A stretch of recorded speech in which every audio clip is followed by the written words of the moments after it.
welcome to Otaku Saga. I'm Zero. I'm DK. And I'm Rizzo, and today on Anime Reaction, we watched the third episode of Girlish Number.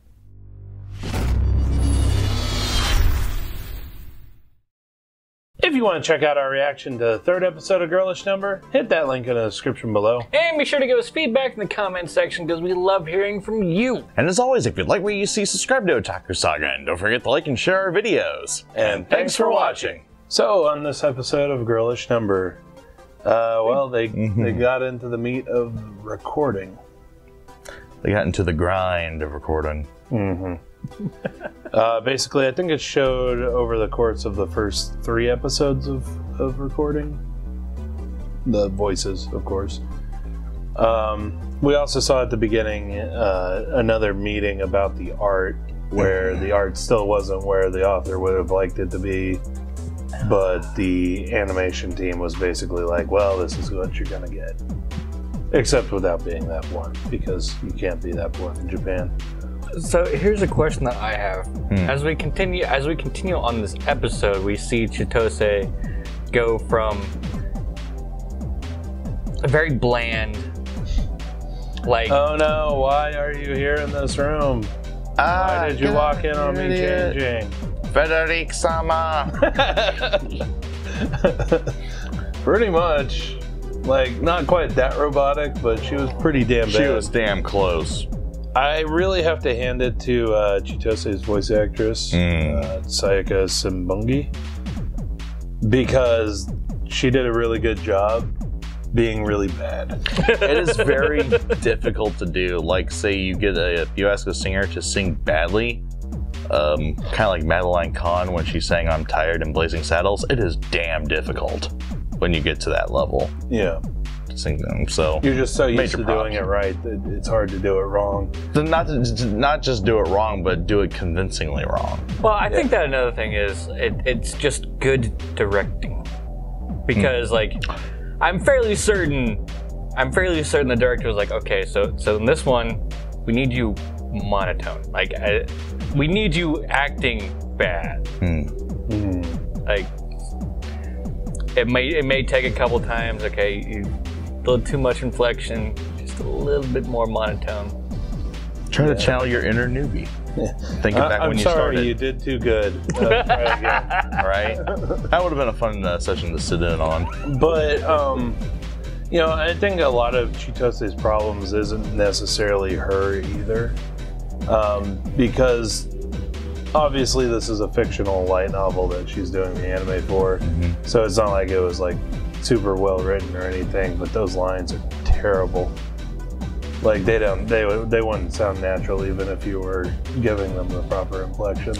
That's the kind of the thing. I mean, Gojo says, you know, that she sucks, but honestly, almost from the top down, this production sucks as a whole.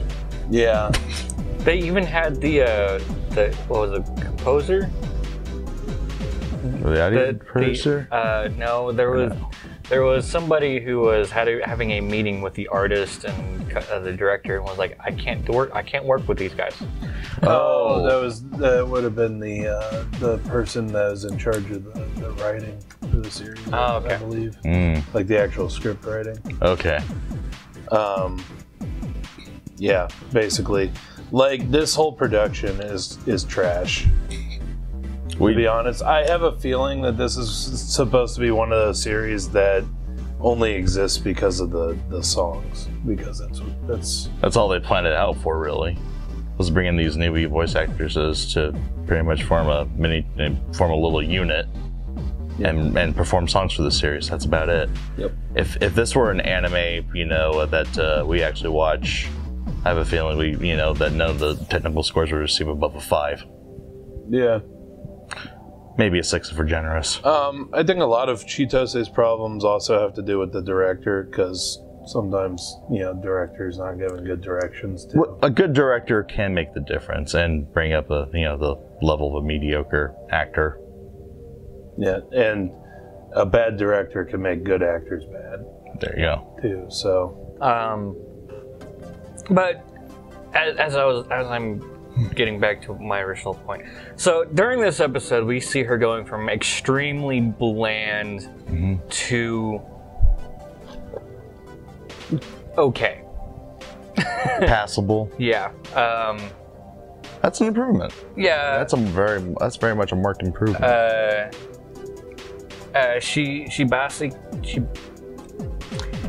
Shibasaki. Oh, Shibasaki. Shibasaki. Oh, bitchy spice. Oh god. I have the name right in front of me. I can't even say it. Horrible. But at the end of the episode, she was like, "Yeah, she's still dull." And you know, as an audience member, I wonder if they actually kept those original lines, because they said that they were going to keep those lines. So the first 2 or 3 episodes are going to be like bland as fuck. Right. And then after episode 4, it'd be like a whole new actor just stepped in. You know, I really want to compare it to what I've seen in a lot of English dubs of anime. And a lot of interviews I've watched with English voice actors, or panels that I've attended at conventions with the voice actors, is that the first few episodes of the anime almost unanimously end up being a little different than the rest of the anime, usually in the bad way.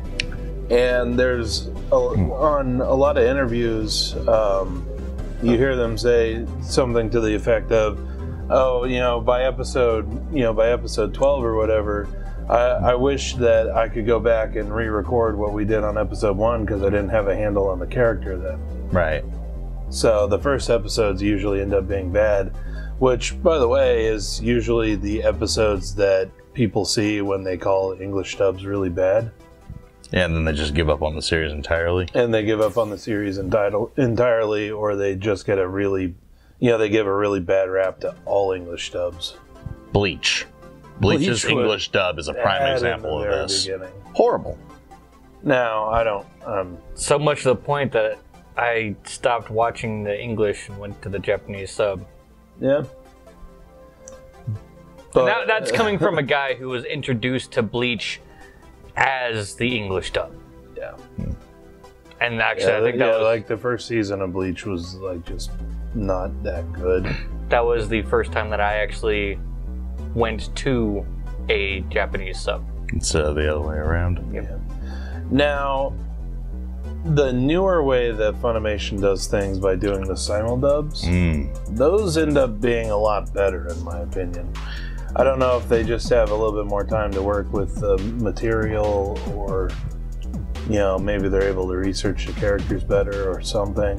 I think so. But I haven't really seen anything like really like bad at the beginning of those. I wonder if it could have been something like a budget constraints, where it was like we're only gonna allot you, this much amount of time, this much amount of money in order to do this. You start recording in a week, something like that.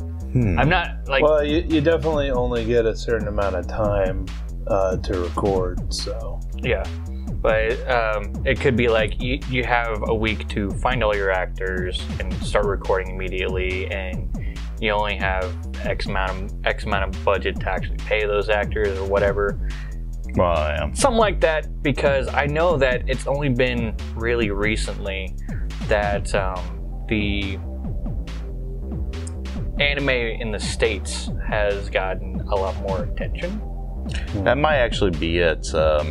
We have, like, say, Funimation kind of bring in more serious voice talents, whereas before, back in the battle days of the 1990s, early 2000s, it's basically whoever wasn't working on Disney or Nickelodeon at the time.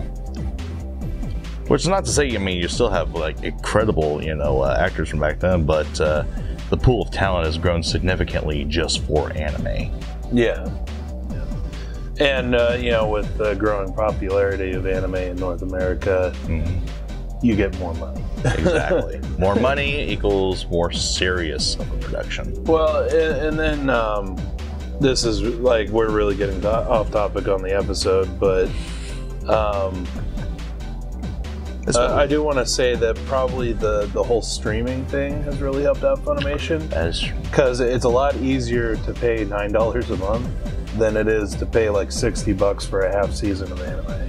That's true. Now you can get anime from Japan much quicker, whereas before you'd be lucky years, like multiple. Like even and you'd for be like lucky to the get it popular all. stuff, you'd be waiting at least 6 to 8 months. Yeah. Yeah, thank God Crunchyroll, Funimation, Daisuke, Netflix nowadays. Yeah, even it's a really impressive selection.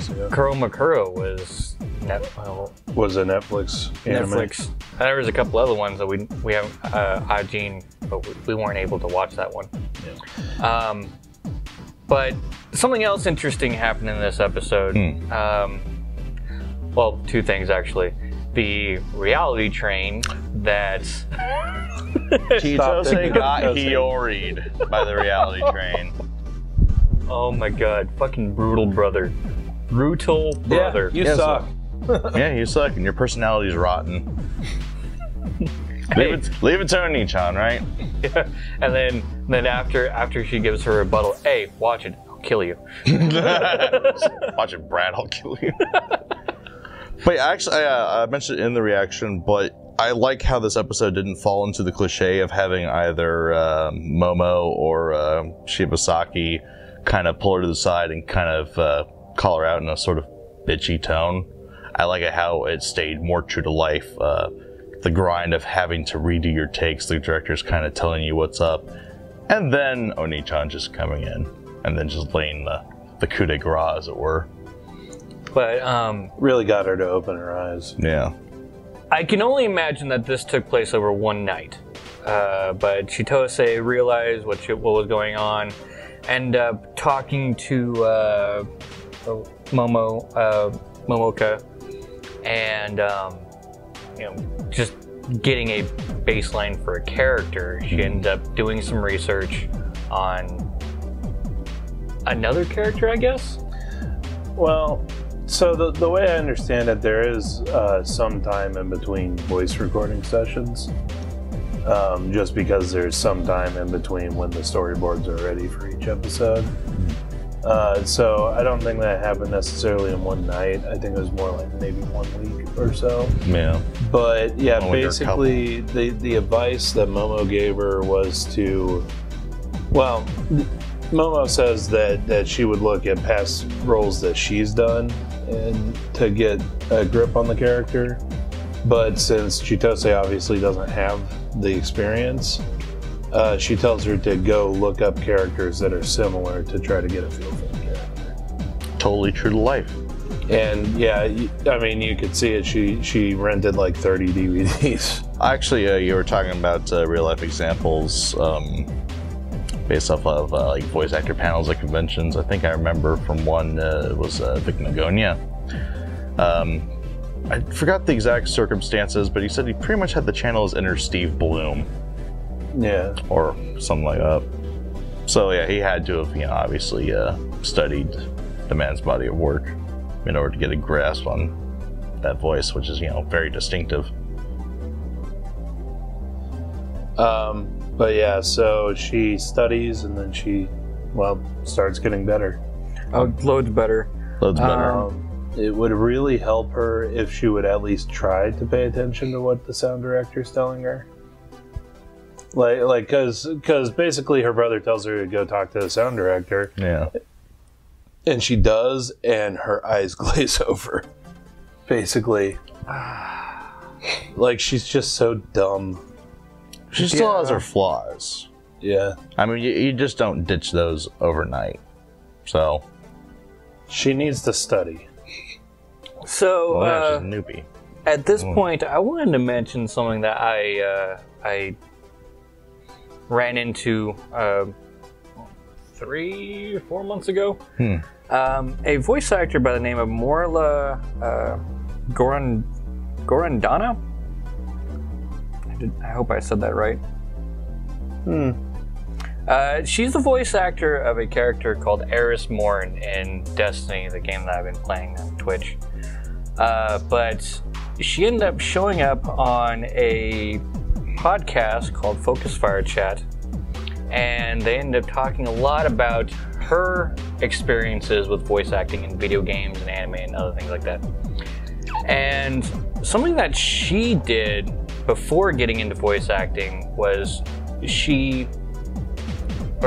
she was getting into voice acting, she had a tape recorder and she recorded herself doing the same line 13, 14, 20 times in as many different ways as she could.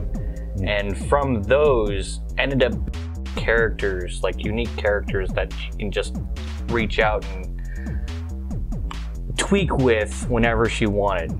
And I think that's sort of what Momoka was talking about.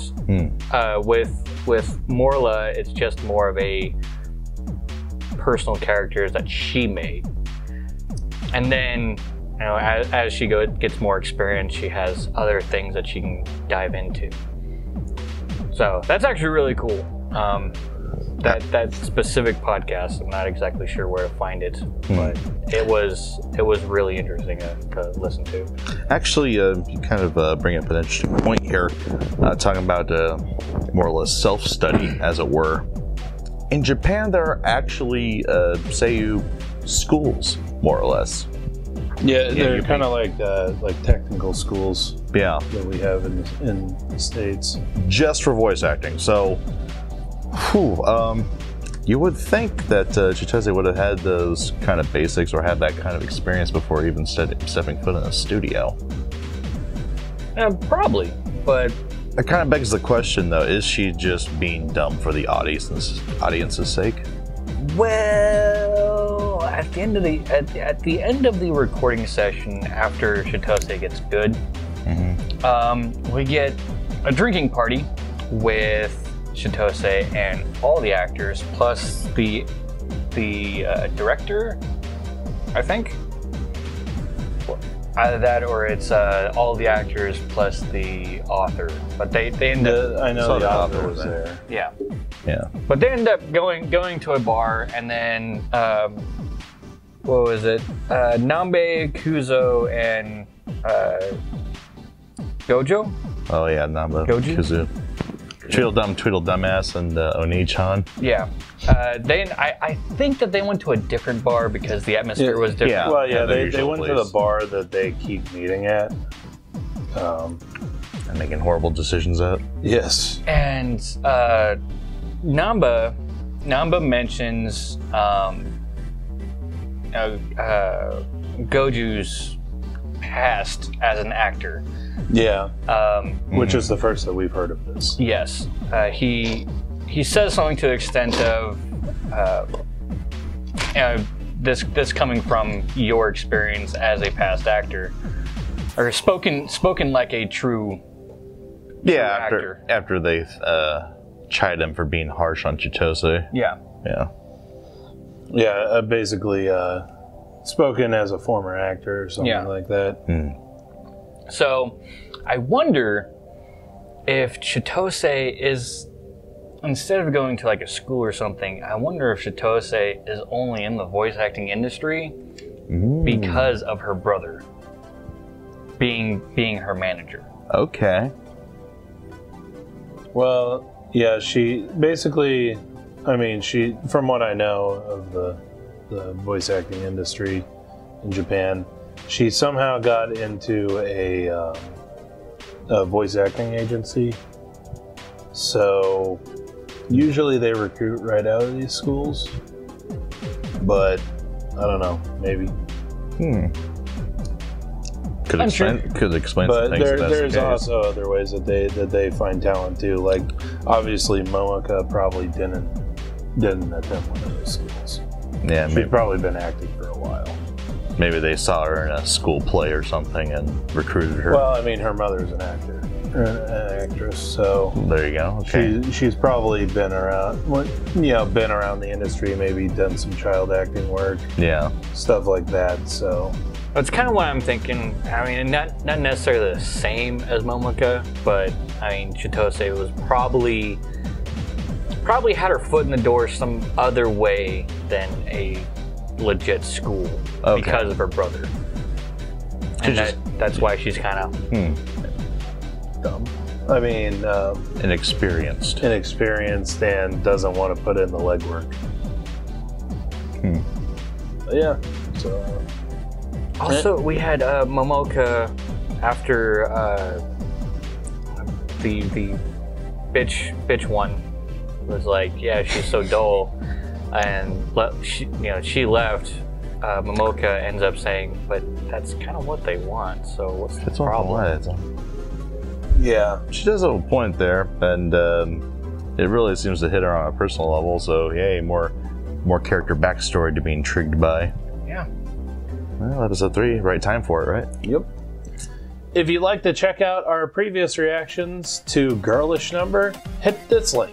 And here's a podcast where we talk about all the anime that we're watching this season. If you feel like something different, check out OS Gaming, our gaming channel, featuring Rizzo's playthrough of Tales of Systeria and more content to be coming soon. And if you'd like to help support us, go ahead and hit this link, and it'll take you over to our new and improved Patreon page. But let us know what you thought of the anime, what you thought of our reaction in the comment section below. Yeah, thumbs up if you like it, thumbs down if you don't. But that's going to do it for this episode of Anime Reaction. As always, I'm DK. I'm Hero. And I'm Rizzo. See you next time.